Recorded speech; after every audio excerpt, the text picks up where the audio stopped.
Brought to you by NBC bearing, भारताची पहिली bearing उत्पादक.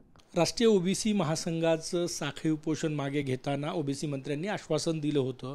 त्या आश्वासनांवर आता JR काढण्याची वेळ आलेली आहे आणि त्याबाबतच एक बैठक आज मुंबईत बोलवण्यात आलेली आहे.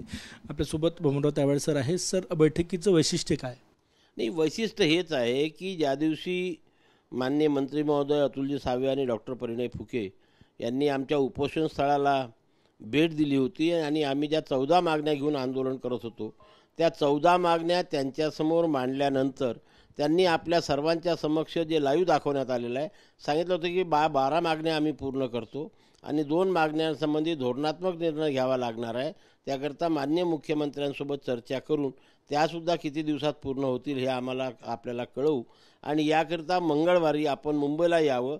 तिथे आपण संबंधित प्रधान सचिवांसोबत एक मीटिंग करून चर्चा करून त्या JRची म्हणजे जो JR किती तारखेपर्यंत आम्ही आपल्याला देऊ शकू हे प्रत्यक्ष नक्की तारखा आपल्याला सांगू असं आपल्या सर्वांच्या समोर त्यांनी आश्वासन दिलं होतं.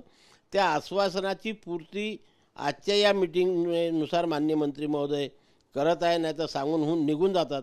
पण ठरल्याप्रमाणे आज मंगळवारी दुपारी 4:30 वाजता सह्याद्री अतिथीगृहावर त्यांनी आमच्या महासंघाचं प्रतिनिधी मंडळ, डॉक्टर परिणय फुके आमदार, ते स्वतः मंत्री महोदय आणि ज्या ज्या विभागाशी आमच्या मागण्या संबंधित आहे त्या विभागाचे प्रधान सचिव यांची संयुक्त बैठक या सह्याद्रीवर आज आयोजित केलेली आहे. याच्यातनं आम्हाला आमच्या मागण्यांचे शासन निर्णय किती दिवसात मिळतील हे ते सांगणार आहेत आणि बाकी विषयावर सुद्धा चर्चा होऊन आमच्या मागण्या पूर्ण करण्यामध्ये ते आम्हाला मदत कशी करतील ते आज सांगणार आहे.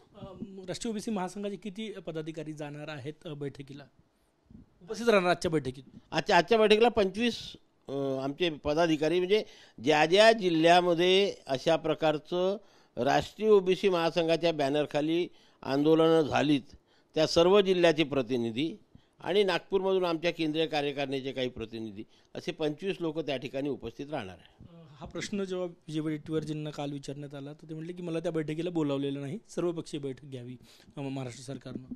नाही ते आमच्या महासंघाच्या शिष्टमंडळाशी किंवा तिथे चर्चा करायला आले होते आणि त्यांनी हे आश्वासन फक्त आमच्या राष्ट्रीय ओबीसी महासंघाला दिलं होतं आणि आमच्या महासंघालाच आमंत्रित केलं होतं की आपण त्या ठिकाणी मंगळवारी यावं. ओबीसी समाजाच्या सर्व नेत्यांची बैठक घेऊ असं मंत्री महोदय म्हणाले नव्हते. महासंघाच्या प्रतिनिधी मंडळासोबत आम्ही चर्चा करू असं त्यांनी, कारण मागण्या आम्ही मांडल्या ना. ओबीसी समाजाचं मोठं यश आहे, ओबीसीचे बाकीचे नेते नाही.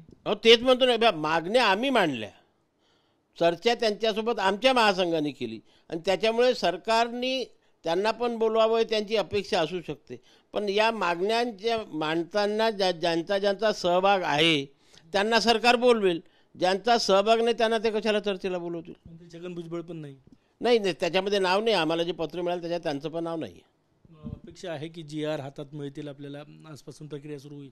JR हात देऊ असं नाही म्हटलं मंत्री महोदयांनी, की आज चर्चा होईल आणि संबंधित विभागाचे प्रधान सचिव सांगतील की हा शासन निर्णय काढायला आम्हाला 15 दिवस लागेल, 20 दिवस लागेल, की 1 महिन्यामध्ये आम्ही सर्व JR देऊ असे मंत्री महोदय त्या दिवशी बोलले. अल्टिमेटम दिलं, 1 महिन्यात अल्टिमेटम दिलेलं आहे. त्या 1 महिन्यामध्ये आम्हाला प्रत्येक प्रधान सचिव अभ्यास करून येतील आणि ते सांगतील की बा ही JR काढण्याची प्रक्रिया करण्याकरता आम्हाला 15 दिवस लागतील, 20 दिवस लागतील, या तारखेला आम्ही JR देऊ. आम्ही समाधानी झालो तर आजची सभा चांगल्या प्रकारे संपन्न होईल.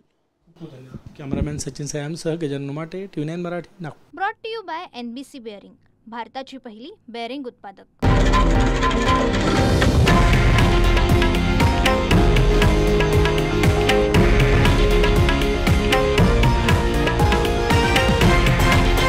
हे आहे देशातील नंबर 1 न्यूज नेटवर्क आणि आपण पाहत आहात TV9 मराठी, एकमेव.